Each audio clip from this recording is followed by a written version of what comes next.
దుర్గమ్మ తల్లి నాకు శక్తినివ్వు. నేను రాణా గారికి నిరూపించాలి వారు శత్రువుల్ని ఆత్మీయులు అనుకుంటున్నారని.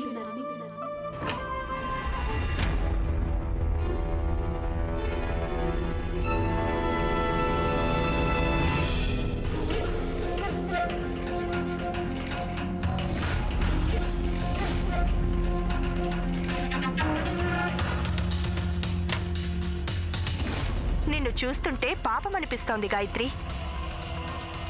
ఎందుకు చేస్తున్నావు ఈ యుద్ధం? వదిలేయొచ్చు కదా. నువ్వు ఎలాగో ఈ యుద్ధం ఓడిపోయావు కదా. గెలుపు ఓటమి సమానులు తేల్చుకుంటారు. నువ్వు ఈవిడ నాకు సమానులు కానే కారు. నాతో పోరాడేందుకు మీకు ఏమాత్రం అర్హత లేదు. నువ్వెన్ని ప్రార్థనలు చేసుకుంటావో చేసుకో గాయత్రి. ఈసారి మాత్రం భగవంతుడు కూడా నీకు సాయం చేయడు. నీ వేళ్ల తరబడి చేస్తున్న తపస్సు ముందు 3 నాళ్ల ముచ్చట లాంటి నీ ప్రేమ దేనికి పనికిరా. మీరొకటి మర్చిపోతున్నారు. మీరొక సుమంగళితో మాట్లాడుతున్నారు. సుమంగళి గనక తలుచుకుంటే యమరాజుని ఎదిరించైనా సరే తన భర్త ప్రాణాల్ని వెనక్కి తెచ్చుకోగలదు. నేను రాణాగారితో కలిసి 7 అడుగులు నడిచాను. 4వ అడుగు వేస్తున్నప్పుడు అగ్ని సాక్షిగా ఓ వాగ్దానం చేశాను, నా భర్తకి ఎటువంటి ఆపద రానివ్వనని.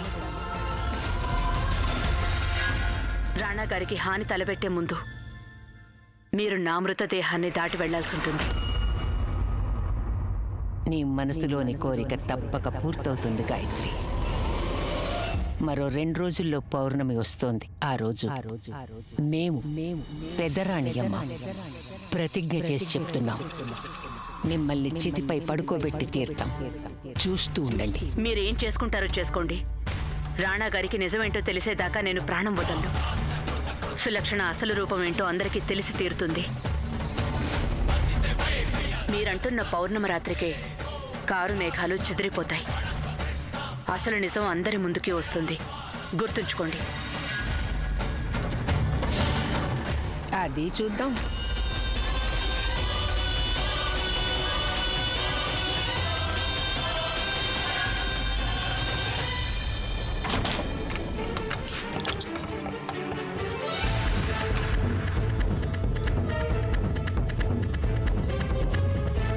సవతి గది తాళాలు పదిలంగా ఉంచుకోండి.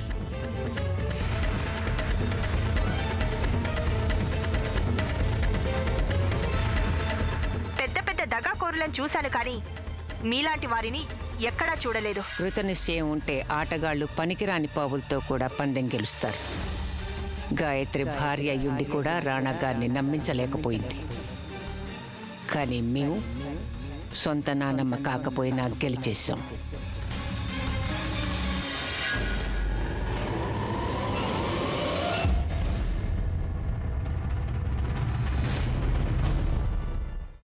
అమ్మా, అలాంటి వాళ్ళది నిజమైన ప్రేమ కాదు, అది వ్యామోహం.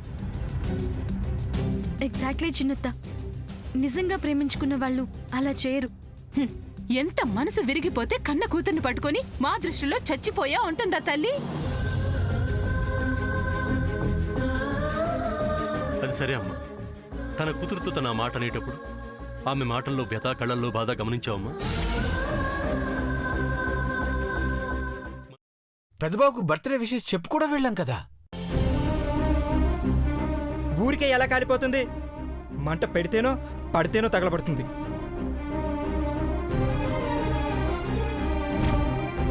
కరెక్ట్ చిన్నబాబు. నీకొచ్చినట్టే నాకు డౌట్ వచ్చింది. పార్వతే షర్టును తగలబెట్టిందనుకుంటా.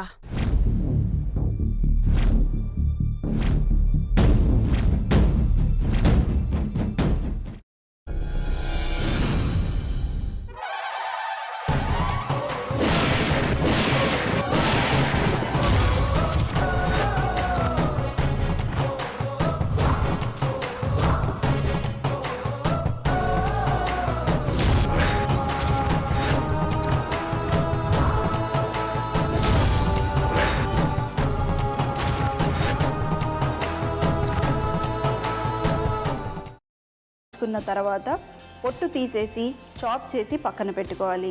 ఒక ప్యాన్లో కొద్దిగా నూనె వేడి చేసి అందులో ఆవాలు, మినప్పప్పు, శనగపప్పు, కరివేపాకు, సన్నగా తరిగి పెట్టుకున్న ఉల్లిపాయలు వేసుకుని 1 నిమిషం పాటు వేయించుకోవాలి. ఆ తర్వాత కాల్చి కట్ చేసి పెట్టుకున్న వంకాయని కూడా అందులో వేసుకుని బాగా మిక్స్ చేసి బౌల్లోకి ట్రాన్స్ఫర్ చేసుకుని అందులో తగినంత చిక్కటి పెరుగు లేదా పల్చటి పెరుగు వేసుకుని మిక్స్ చేసి అన్నంతో కానివ్వండి, చపాతీతో కానివ్వండి సర్వ్ చేసినా చాలా బాగుంటుంది.